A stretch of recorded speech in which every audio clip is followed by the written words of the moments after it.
Chapter 27. The sun of Martin's good fortune rose. The day after Ruth's visit, he received a check for $3 from a New York scandal weekly in payment for 3 of his triolets. 2 days later, a newspaper published in Chicago accepted his treasure hunters, promising to pay $10 for it on publication. The price was small, but it was the first article he had written, his very first attempt to express his thought on the printed page. To cap everything, the adventure serial for boys, his second attempt, was accepted before the end of the week by a juvenile monthly calling itself Youth and Age. It was true the serial was 21,000 words, and they offered to pay him $16 on publication, which was something like 75 cents a thousand words, but it was equally true that it was the second thing he had attempted to write, and that he was himself thoroughly aware of its clumsy worthlessness. But even his earliest efforts were not marked with the clumsiness of mediocrity. What characterized them was the clumsiness of too great strength, the clumsiness which the tyro betrays when he crushes butterflies with battering rams and hammers out vignettes with a war club. So it was that Martin was glad to sell his early efforts for songs.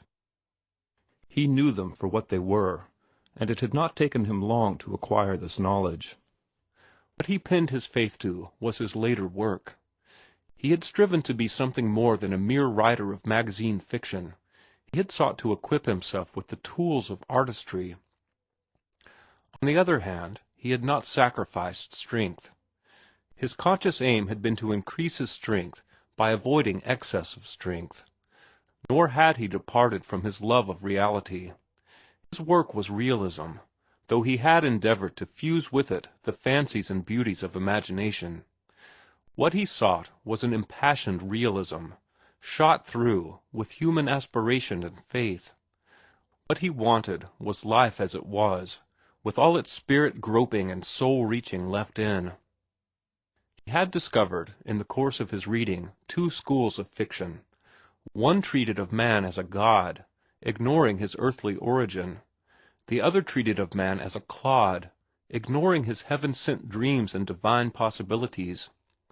Both the god and the clod schools erred, in Martin's estimation, and erred through too great singleness of sight and purpose. There was a compromise that approximated the truth, though it flattered not the school of God, while it challenged the brute savageness of the school of clod. It was his story, Adventure, which had dragged him with Ruth, that Martin believed had achieved his ideal of the true in fiction, and it was in an essay, God and Clod, that he had expressed his views on the whole general subject. But Adventure, and all that he deemed his best work, still went begging among the editors. His early work counted for nothing in his eyes except for the money it brought, and his horror stories, 2 of which had sold, he did not consider high work nor his best work. To him they were frankly imaginative and fantastic, though invested with all the glamour of the real, wherein lay their power. This investiture of the grotesque and impossible with reality he looked upon as a trick, a skilful trick at best. Great literature could not reside in such a field. Their artistry was high, but he denied the worthwhileness of artistry when divorced from humanness. The trick had been to fling over the face of his artistry a mask of humanness. And this he had done in the half-dozen or so stories of the horror brand he had written before he emerged upon the high peaks of adventure, joy, the pot, and the wine of life.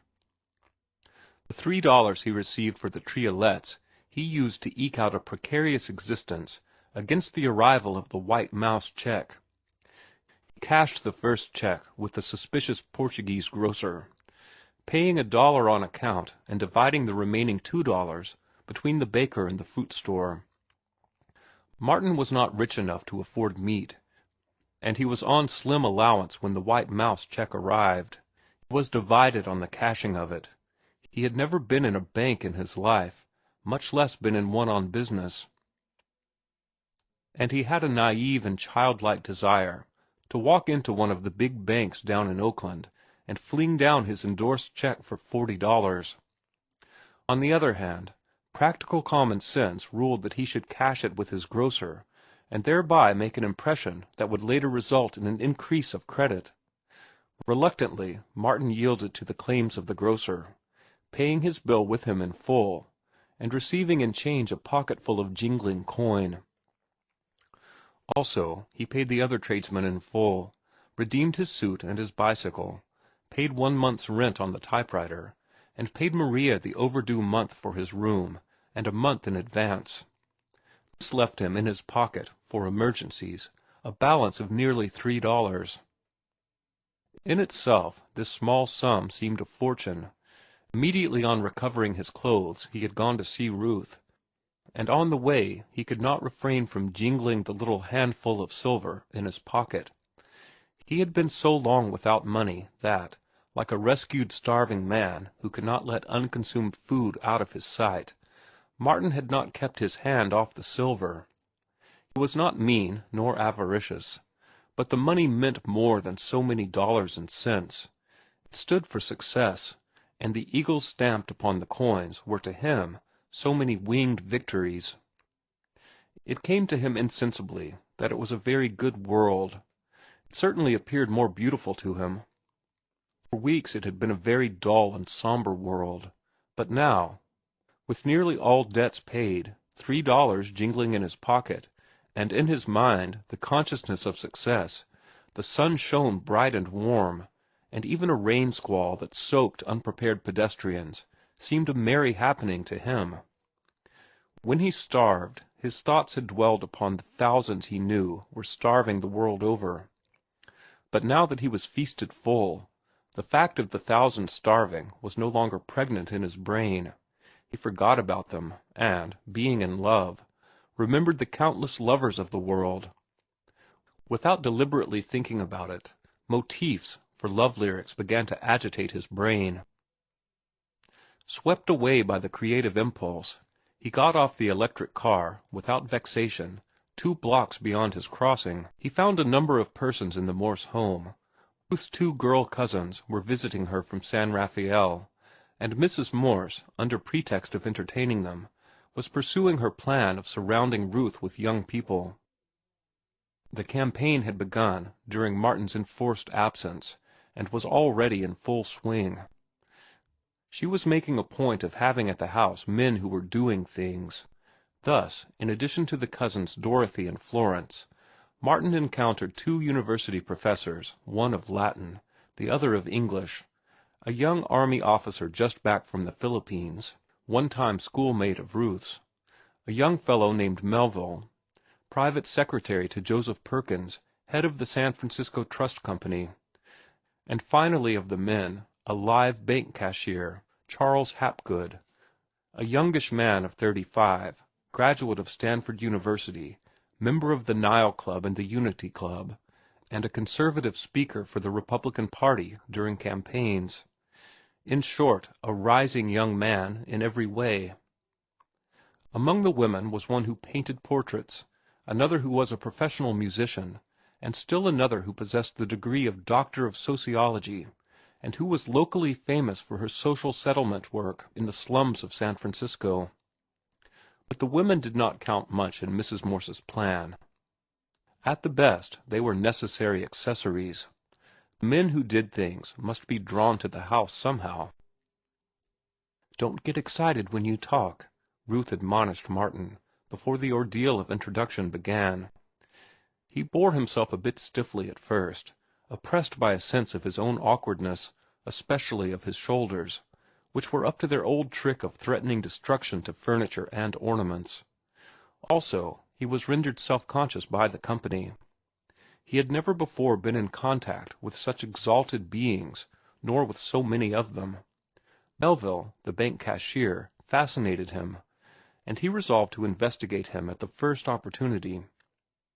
For underneath Martin's awe lurked his assertive ego, and he felt the urge to measure himself with these men and women, and to find out what they had learned from the books and life which he had not learned. Ruth's eyes roved to him frequently to see how he was getting on, and she was surprised and gladdened by the ease with which he got acquainted with her cousins. He certainly did not grow excited. while being seated removed from him the worry of his shoulders. Ruth knew them for clever girls, superficially brilliant, and she could scarcely understand their praise of Martin later that night at going to bed. But he, on the other hand, a wit of his own class, a gay quizzer and laughter-maker at dances and Sunday picnics, had found the making of fun and the breaking of good-natured lances simple enough in this environment. And on this evening success stood at his back, patting him on the shoulder, and telling him he was making good, so that he could afford to laugh and make laughter and remain unabashed. Later, Ruth's anxiety found justification. Martin and Professor Caldwell had got together in a conspicuous corner, and though Martin no longer wove the air with his hands, to Ruth's critical eye he permitted his own eyes to flash and glitter too frequently, talked too rapidly and warmly, grew too intense, and allowed his aroused blood to redden his cheeks too much. He lacked decorum and control, and was in decided contrast to the young professor of English with whom he talked. But Martin was not concerned with appearances. He had been swift to note the other's trained mind and to appreciate his command of knowledge. Furthermore, Professor Caldwell did not realize Martin's concept of the average English professor. Martin wanted him to talk shop, and, though he seemed averse at first, succeeded in making him do it. For Martin did not see why a man should not talk shop. "It's absurd and unfair," he had told Ruth weeks before, "this objection to talking shop. For what reason under the sun do men and women come together, if not for the exchange of the best that is in them? And the best that is in them is what they are interested in, the thing by which they make their living, the thing they've specialized on and sat up days and nights over, and even dreamed about. Imagine Mr. Butler living up to social etiquette and enunciating his views on Paul Verlaine, or the German drama, or the novels of D'Annunzio. We'd be bored to death. I, for one, if I must listen to Mr. Butler, prefer to hear him talk about his law. It's the best that is in him, and life is so short that I want the best of every man and woman I meet. But," Ruth had objected, "there are the topics of general interest to all." "There you mistake," he had rushed on. "All persons in society, all cliques in society, or rather, nearly all persons in cliques, ape their betters. Now, who are the best betters? The idlers, the wealthy idlers. They do not know, as a rule, the things known by the persons who are doing something in the world. To listen to conversation about such things would mean to be bored, wherefore the idlers decree that such things are shop and must not be talked about. Likewise, they decree the things that are not shop and which may be talked about, and those things are the latest operas, latest novels, cards, billiards, cocktails, automobiles, horse shows, trout fishing, tuna fishing, big game shooting, yacht sailing, and so forth. And, mark you, these are the things the idlers know. In all truth, they constitute the shop talk of the idlers. And the funniest part of it is that many of the clever people, and all the would-be clever people, allow the idlers so to impose upon them. As for me, I want the best a man's got in him. Call it shop vulgarity or anything you please." And Ruth had not understood. This attack of his on the established had seemed to her just so much willfulness of opinion.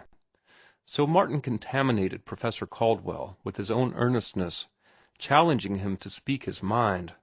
As Ruth paused beside them, she heard Martin saying, "You surely don't pronounce such heresies in the University of California." Professor Caldwell shrugged his shoulders. "The honest taxpayer and the politician, you know. Sacramento gives us our appropriations, and therefore we kowtow to Sacramento, and to the Board of Regents, and to the party press, or to the press of both parties." "Yes, that's clear. But how about you?" Martin urged. "You must be a fish out of the water." "Few like me, I imagine, in the university pond. Sometimes I am fairly sure that I am out of water, and that I should belong in Paris, in Grub Street, in a hermit's cave, or in some sadly wild bohemian crowd, drinking claret. Dago red, they call it in San Francisco. dining in cheap restaurants in the Latin Quarter, and expressing vociferously radical views upon all creation. Really, I am frequently almost sure that I was cut out to be a radical. But then, there are so many questions on which I am not sure. I grow timid when I am face to face with my human frailty, which ever prevents me from grasping all the factors in any problem, human, vital problems, you know. And as he talked on, Martin became aware that to his own lips had come the song of the trade wind. I am strongest at noon, but under the moon I stiffen the bunt of the sail. He was almost humming the words, and it dawned upon him that the other reminded him of the trade wind, of the northeast trade, steady and cool and strong. He was equable. He was to be relied upon, and withal there was a certain bafflement about him. Martin had the feeling that he never spoke his full mind, just as he had often had the feeling that the trades never blew their strongest, but always held reserves of strength that were never used. Martin's trick of visioning was active as ever. His brain was a most accessible storehouse of remembered fact and fancy, and its contents seemed ever ordered and spread for his inspection. Whatever occurred in the instant present, Martin's mind immediately presented associated antithesis or similitude, which ordinarily expressed themselves to him in vision.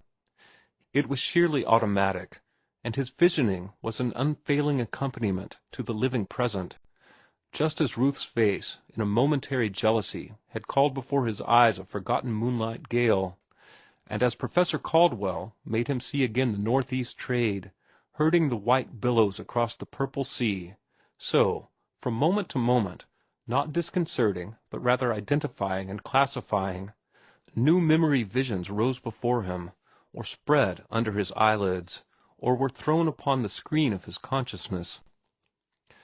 These visions came out of the actions and sensations of the past, out of things and events and books of yesterday and last week.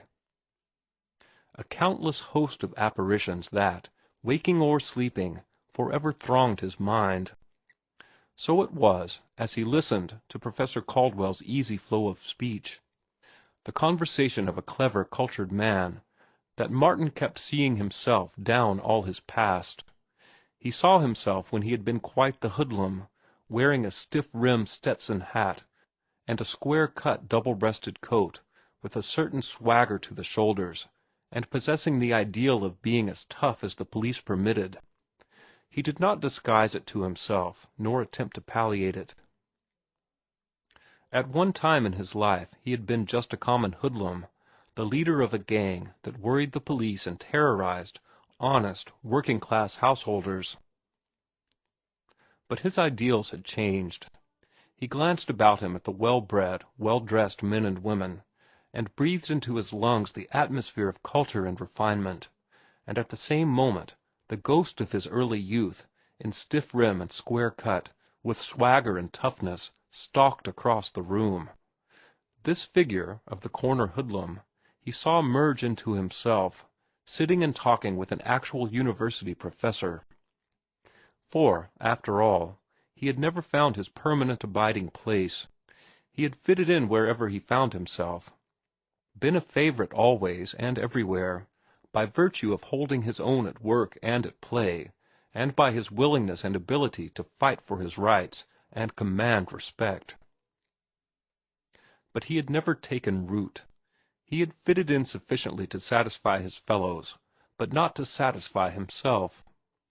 He had been perturbed always by a feeling of unrest, had heard always the call of something from beyond, and had wandered on through life, seeking it, until he found books and art and love. And here he was, in the midst of all this, the only one of all the comrades he had adventured with, who could have made themselves eligible for the inside of the Morse home. But such thoughts and visions did not prevent him from following Professor Caldwell closely, and as he followed, comprehendingly and critically, he noted the unbroken field of the other's knowledge. As for himself, from moment to moment the conversation showed him gaps and open stretches, whole subjects with which he was unfamiliar. Nevertheless, thanks to his Spencer, he saw that he possessed the outlines of the field of knowledge. It was a matter only of time when he would fill in the outline. Then, watch out, he thought. Wear shoal, everybody. He felt like sitting at the feet of the professor, worshipful and absorbent. But, as he listened, he began to discern a weakness in the other's judgments, a weakness so stray and elusive that he might not have caught it had it not been ever present. And when he did catch it, he leapt to equality at once. Ruth came up to them a second time, just as Martin began to speak. "I'll tell you where you are wrong, or, rather, what weakens your judgments," he said. "You lack biology. There is no place in your scheme of things, I mean the real interpretive biology, from the ground up, from the laboratory and the test tube and the vitalized inorganic, right up to the widest aesthetic and sociological generalizations." Ruth was appalled. She had sat 2 lecture courses under Professor Caldwell, and looked up to him as the living repository of all knowledge. "I scarcely follow you," he said dubiously. Martin was not so sure but what he had followed him. "Then I'll try to explain," he said. "I remember reading in Egyptian history something to the effect that understanding could not be had of Egyptian art without first studying the land question." "Quite right," the professor nodded. "And it seems to me," Martin continued, "that knowledge of the land question, in turn, of all questions, for that matter, cannot be had without previous knowledge of the stuff and the constitution of life. How can we understand laws and institutions, religions and customs, without understanding, not merely the nature of the creatures that made them, but the nature of the stuff out of which the creatures are made? Is literature any less human than the architecture and sculpture of Egypt? Is there one thing in the known universe that is not subject to the law of evolution? I know there is an elaborate evolution of the various arts laid down, but it seems to me to be too mechanical. The human himself is left out. The evolution of the tool, of the harp, of music and song and dance are all beautifully elaborated. But how about the evolution of the human himself, the development of the basic and intrinsic parts that were in him before he made his first tool or gibbered his first chant? It is that which you do not consider, and which I call biology. It is biology in its largest aspects. I know I express myself incoherently, but I've tried to hammer out the idea. It came to me as you were talking, so I was not primed and ready to deliver it. You spoke yourself of the human frailty that prevented one from taking all the factors into consideration, and you, in turn, or so it seems to me, leave out the biological factor, the very stuff out of which has been spun the fabric of all our arts, the warp and the woof of all human actions and achievements. To Ruth's amazement, Martin was not immediately crushed, and that the professor replied in the way he did struck her as forbearance for Martin's youth. Professor Caldwell sat for a full minute, silent and fingering his watch-chain. "Do you know," he said at last, "I've had that same criticism passed on me once before, by a very great man, a scientist and evolutionist, Joseph LeConte. But he is dead, and I thought to remain undetected. And now you come along and expose me. Seriously, though, and this is confession, I think there is something in your contention, a great deal, in fact. I am too classical, not enough up to date in the interpretive branches of science, and I can only plead the disadvantages of my education and a temperamental slothfulness that prevents me from doing the work. I wonder if you'll believe that I've never been inside a physics or chemistry laboratory. It is true, nevertheless. LeConte was right, and so are you, Mr. Eden, at least to an extent. How much, I do not know." Ruth drew Martin away with her on a pretext. When she had got him aside, whispering, "You shouldn't have monopolized Professor Caldwell that way. There may be others who want to talk with him." "My mistake," Martin admitted contritely. "But I'd got him stirred up, and he was so interesting that I did not think. Do you know, he is the brightest, the most intellectual man I have ever talked with, And I'll tell you something else. I once thought that everybody who went to universities, or who sat in the high places in society, was just as brilliant and intelligent as he. He's an exception, she answered. I should say so. Whom do you want me to talk to now? Oh, say, bring me up against that cashier fellow. Martin talked for 15 minutes with him, nor could Ruth have wished better behavior on her lover's part. Not once did his eyes flash, nor his cheeks flush, while the calmness and poise with which he talked surprised her. But in Martin's estimation the whole tribe of bank cashiers fell a few 100%, and for the rest of the evening he labored under the impression that bank cashiers and talkers of platitudes were synonymous phrases. The army officer he found good-natured and simple, a healthy, wholesome young fellow, content to occupy the place in life into which birth and luck had flung him. On learning that he had completed 2 years in the university, Martin was puzzled to know where he had stored it away. Nevertheless, Martin liked him better than the platitudinous bank cashier. I really don't object to platitudes, he told Ruth later, but what worries me into nervousness is the pompous, smugly complacent, superior certitude with which they are uttered, and the time taken to do it. Why, I could give that man the whole history of the Reformation in the time he took to tell me that the Union Labor Party had fused with the Democrats. Do you know, he skins his words as a professional poker player skins the cards that are dealt out to him. Some day I'll show you what I mean. I'm sorry you don't like him, was her reply.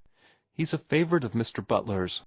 Mr. Butler says he is safe and honest, calls him the Rock, Peter, and says that upon him any banking institution can well be built.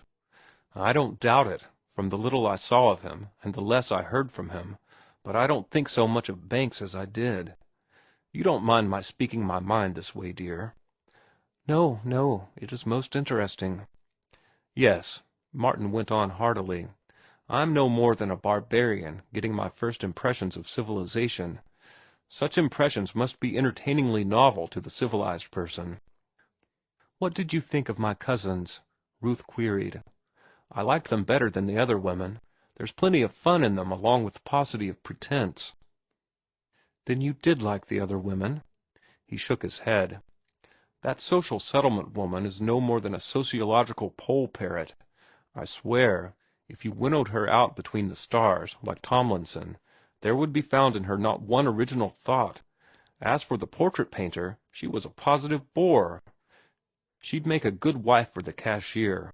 And the musician woman, I don't care how nimble her fingers are, how perfect her technique, how wonderful her expression.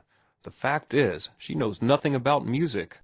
She plays beautifully, Ruth protested.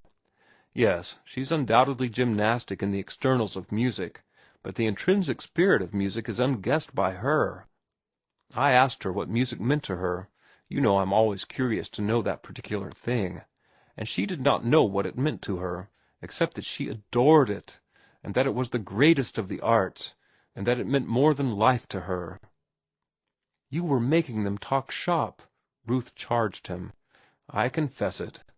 And if they were failures on shop, imagine my sufferings. If they had discoursed on other subjects, why, I used to think that up here, where all the advantages of culture were enjoyed. He paused for a moment, and watched the youthful shade of himself, in stiff rim and square cut, enter the door and swagger across the room. As I was saying, up here I thought all men and women were brilliant and radiant, but now, from what little I've seen of them, they strike me as a pack of ninnies, most of them, and 90% of the remainder as bores. Now, there's Professor Caldwell. He's different. He's a man, every inch of him, and every atom of his gray matter. Ruth's face brightened. Tell me about him, she urged. Not what is large and brilliant. I know those qualities. But whatever you feel is adverse, I am most curious to know. Perhaps I'll get myself in a pickle. Martin debated humorously for a moment. Suppose you tell me first, or maybe you find in him nothing less than the best. I attended 2 lecture courses under him, and I have known him for 2 years. That is why I am anxious for your first impression. Bad impression, you mean. Well, here goes. He is all the fine things you think about him, I guess. At least he is the finest specimen of intellectual man I have met. But he is a man with a secret shame. Oh, no, no, he hastened to cry. Nothing paltry nor vulgar. What I mean is that he strikes me as a man who has gone to the bottom of things, and is so afraid of what he saw that he makes believe to himself that he never saw it. Maybe that's not the clearest way to express it. Here's another way. A man who has found the path to the hidden temple but has not followed it, who has, perhaps, caught glimpses of the temple and striven afterward to convince himself that it was only a mirage of foliage. Yet another way. A man who could have done things, but who placed no value on the doing, and who, all the time, in his innermost heart, is regretting that he has not done them, who has secretly laughed at the rewards for doing, and yet, still more secretly, has yearned for the rewards and for the joy of doing. "I don't read him that way," she said, "and for that matter, I don't see just what you mean." "It is only a vague feeling on my part," Martin temporized. "I have no reason for it. It is only a feeling, and most likely it is wrong. You certainly should know him better than I." From the evening at Ruth's, Martin brought away with him strange confusions and conflicting feelings. He was disappointed in his goal, in the persons he had climbed to be with. On the other hand, he was encouraged with his success. The climb had been easier than he expected. He was superior to the climb, and he did not, with false modesty, hide it from himself. He was superior to the beings among whom he had climbed, with the exception, of course, of Professor Caldwell. About life and the books he knew more than they, and he wondered into what nooks and crannies they had cast aside their educations. He did not know that he was himself possessed of unusual brain vigor, nor did he know that the persons who were given to probing the depths and to thinking ultimate thoughts were not to be found in the drawing-rooms of the world's Morses. Nor did he dream that such persons were as lonely eagles, sailing solitary in the azure sky, far above the earth and its swarming freight of gregarious life. End of chapter 27.